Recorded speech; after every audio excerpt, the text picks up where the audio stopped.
SKM का इसमें कोई भी रोल नहीं है। एक अराजनीतिक एसकेएम बनाया गया है। तीन चार संगठन पंजाब के हैं, एक अपना हरियाणा से है, एक राजस्थान से है। इन्होंने मिलकर अराजनीतिक एसकेएम खड़ा कर दिया। उसके बाद इन लोगों ने सभी से ना तो सलाह मशवरा किया, ना किसी दूसरे संगठन को आह्वान किया।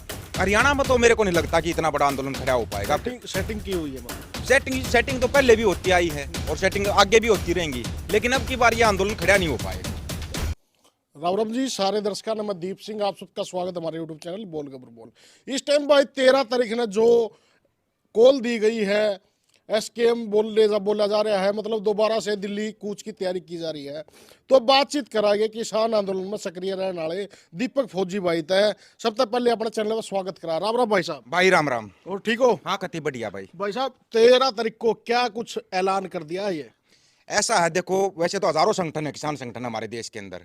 अगर अलग अलग लोगों को अलग अलग होकर कोई ऐलान करता रहेगा तो अगर हर एक उस पर जाने लगे तो वैसे भी किसानों के आंदोलन चले हुए हैं, पंजाब के अंदर भी चला हुआ है, लोग धरनों पर बैठे हुए हैं। पंजाब के अंदर फिलहाल 2 किसान आंदोलन चले हुए हैं, एक नहीं 2। एक तो जो 750 किसान शहीद हुए थे, पंजाब सरकार ने घोषणा की थी कि हम उनको मुआवजा देंगे, उनको मुआवजा नहीं मिला, उसके लिए आंदोलन चला हुआ है। एक दूसरा जो ये एमएसपी का आंदोलन कर रहे हैं, लेकिन जो पानी का आंदोलन है, किसानों को लड़ना पड़ रहा है क्योंकि पानी किसानों को चाहिए। पानी वाला आंदोलन उग्र संगठन है, सबसे बड़ा पंजाब के अंदर। वो पिछले 4 दिन से धरने बैठे हैं। उन्होंने 5 दिन का अल्टीमेटम दिया हुआ भगवंत मान सरकार को कि 5 दिन के अंदर अगर हमारा फैसला नहीं होता तो हम चंडीगढ़ कूच करेंगे। उनका चंडीगढ़ कूच होगा। उसके बाद फिर एसकेएम की कोई कॉल नहीं है इस आंदोलन के दौरान। 13 फरवरी वाले में एसकेएम का इसमें कोई भी रोल नहीं है। एक अराजनीतिक एसकेएम बनाया गया है। 3-4 संगठन पंजाब के हैं, एक अपना हरियाणा से है, एक राजस्थान से है।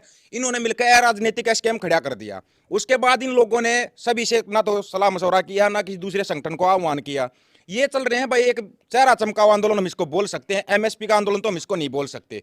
इसको एमएसपी का आंदोलन क्यों नहीं बोल सकते? क्योंकि जब एसकेएम की 5वीं मीटिंग थी, वही दल्लेवाल साहब शामिल थे उस टाइम पे एसकेएम के अंदर। उसके अंदर गुरनाम चढ़ूनी जो हरियाणा का है, उसने बोला था भाई अगर सरकार 3 कानून रद्द नहीं कर रही है तो एमएसपी की मांग कर दो। उस एमएसपी की मांग के ऊपर खुद दल्लेवाल साहब का बयान था कि भाई नहीं, हम यहाँ एमएसपी लेने नहीं आए, हम तो 3 कानून रद्द करवाने के लिए आए हैं।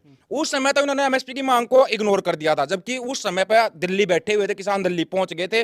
ना इतना तामझाम करना पड़ता, ना कुछ होता। वहां बैठे बैठे हम अपनी सारी मांगे मनवा सकते थे। उस समय पर हमने भी बोला था कि 1 महीना और रुक जाओ, बाकी की सभी मांगे मानने की सरकार। उस समय तो इनको रुका नहीं गया। अभी ये लोग क्या चल रहे हैं, इसको हम चेहरा चमकाओ तो आंदोलन बोल सकते हैं। एमएसपी का आंदोलन ये नहीं है।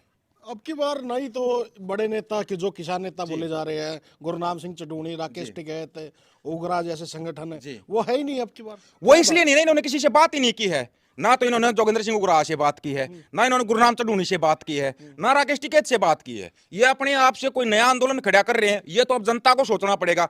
आज इन्होंने खड़ा कर लिया, कल और 4 संगठन मिलकर आंदोलन खड़ा करेंगे, फिर और 4 संगठन। इसका मतलब आंदोलन में जाते रहो, फिर वही बात है, लट खाते रहो, केस खाते रहो, ये अपना चेहरा चमकाते फिरते रहेंगे। पुलिस ने पूरी तैयारी की हुई है, पुलिस प्रशासन ने अलग से ट्रेनिंग भी दी है, बैरिकेडिंग की हुई है। इससे क्या करना चाह रहे हैं? मतलब बैरिकेडिंग टूटेगी या नहीं अब की बार? जो पिछली बार जैसे कोई ऐसे आंधी में उड़ा रहे थे, जो किसानों की आंधी थी, उसमें एक बात होती है दीप भाई, एक होती है लोक लहर। लोक लहर थी उस किसान आंदोलन में, वो थी लोक लहर। लोक लहर का मतलब होता है हर एक बच्चा खड़ा हो जाना। अब की बार वो लोक लहर ना तो बन पाई। क्यों नहीं बन पाई? उसके अंदर कमी मैं इन किसान नेताओं की मानता हूं जो ये एमएसपी का आंदोलन कर रहे हैं।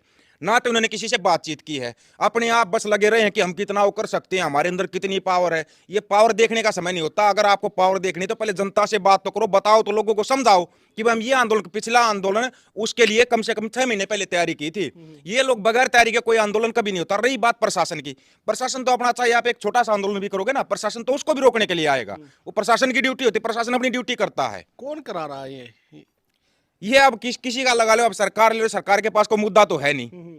सरकार अगर कोई मुद्दों पर चुनाव हो तो सरकार लड़ती नहीं, या तो राम मंदिर पर लड़ेगी, नहीं तो अब एक वोट रत्न नाम का एक और नया खड़ा हुआ मुद्दा खड़ा हुआ, उस वोट रत्न पर लड़ेगी सरकार। सरकार तो तरीके ढूंढ लेती है। हरियाणा में जैसे इस तरह का ये जो करवा रहे हैं किसान आंदोलन के नाम पे, हरियाणा में तो मेरे को नहीं लगता कि इतना बड़ा आंदोलन खड़ा हो पाएगा। सेटिंग की हुई है, मतलब सेटिंग तो पहले भी होती आई है और सेटिंग आगे भी होती रहेंगी, लेकिन अब की बार ये आंदोलन खड़ा नहीं हो पाएगा।